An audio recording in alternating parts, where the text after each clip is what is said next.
மகாதேவன் குளம்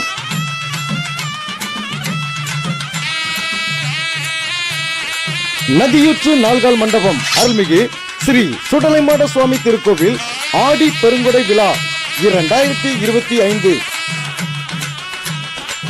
நாள் ஆடி மாதம் 8ஆம் தேதி 9ஆம் தேதிகளில்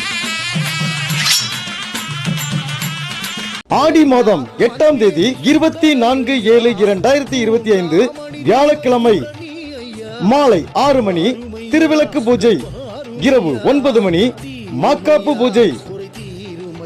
ஆடி மாதம் 9ஆம் தேதி 25/7/2025 வெள்ளிக்கிழமை காலை 10 மணி கும்பாபிஷேகம், மதியம் 3 மணி பால்குட ஊர்வலம், மாலை 6 மணி பாலாபிஷேகம், இரவு 12 மணி சிறப்பு அலங்கார பூஜை. அதனைத் தொடர்ந்து சுவாமி வேட்டைக்கு செல்லுதல். வெள்ளிக்கிழமை பகல் 12 மணி முதல் இரவு 12 மணி வரை தொடர் அன்னதானம். அனைவரும் வருக. நதியூற்று நால்கால் மண்டபம் ஸ்ரீ சுடலைமாட சுவாமி அருள் பெருக.